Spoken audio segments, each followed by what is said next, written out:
Hi there, we're going to be using some modelling paste today.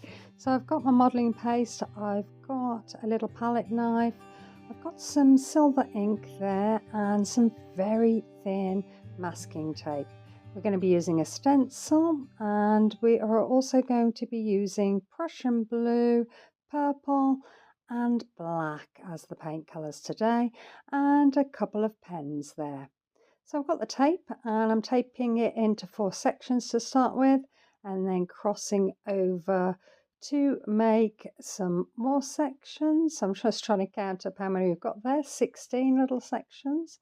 And then I've got a medium-sized brush and I've got that lovely pinky red colour.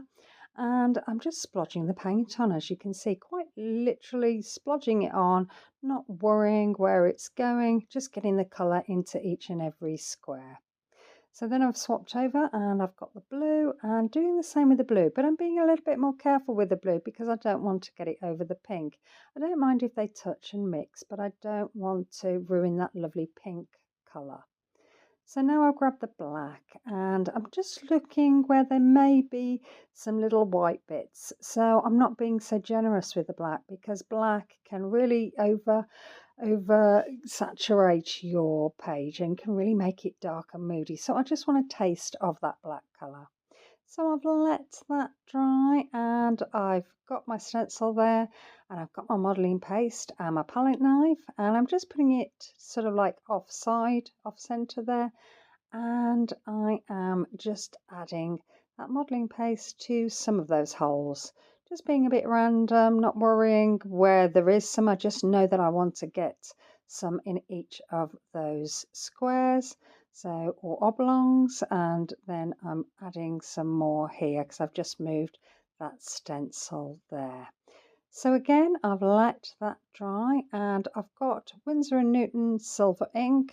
I've got an old paint brush there and I'm just squiggling some lines in between those raised bits where the modelling paste is. They are lovely and raised. If you look to the side, you can see they just sort of offer a little bit of relief there and they look really, really nice. So just adding this silver ink all over, just squiggling through it again, and I just want to make sure each and every oblong has got a little bit of that silver. So I've got a silver Uniball pen here, and I thought it'd be good to look at the dark shapes and do some round kind of shapes on those darker shapes, because I know that silver looks really good against a dark colour as a background. Not so good against a white background, but definitely very good against that darker background. So squiggling away, I want some of these shapes in each and every one of my little oblong shapes. So just squiggling away, having a bit of fun here, not worrying too much about it. All I'm doing is looking at those dark areas, getting my pen and having a little squiggle fun. So really, really enjoyable to do. So once they're all done and they've all got lovely little squiggles in them, I'm then going to move to the black. I've got a black fine liner here. I'm just adding some little dots onto those lovely raised surfaces. And they look like little sweeties when you do this. I don't know what it is about them with these little black, but they just look so divine. So I'm going to add all of these little dots onto those, just making sure that I cover them all just with a little line of dots.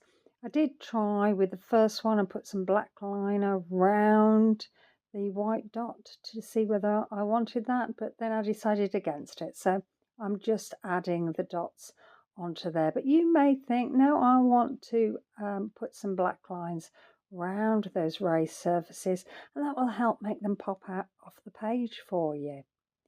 So just continuing, this is fun as well. You're just trying to find the dots, making sure you get each and every one of them and that they're totally covered in dots. So once you feel as though you've completed all of that, I then looked at the silver and I thought it could do with some outlines, especially on the lighter bits of the paint. So I'm just outlining the silver ink there, just going around outlining it, and then on some of them I'm going to be adding some lines across the silver ink just as a little bit of interest. So I'm doing one without, one with, and then the opposite when we come to underneath. And I just think it just adds that little bit of interest when you're looking at the page and your eyes are scouting round, and it just picks up these little bits of differences, and I think that makes it quite interesting. And then you can identify which is your favourite little area, and I think that's always fun to do. So continuing round and filling those in. You may want to do this, you may not. It all depends on the colours that you're using as your base colour and whether that ink already stands out. Or if you haven't got ink, what you can use are felt tips or some pens, whatever you've got to hand. So don't worry if you haven't got that ink. There's always something in your stash that you should be able to find to add some lovely glitzy kind of glam. So I've got the white Posca pen here and just dotting away and adding that into, again, the darker blue areas. Just a little bit of interest again, just so your eye moves around the page, making sure that each and every one of those oblongs has got that. And then I am grabbing the silver broad pen and just adding some lines that are coming down from the edges of the tapes.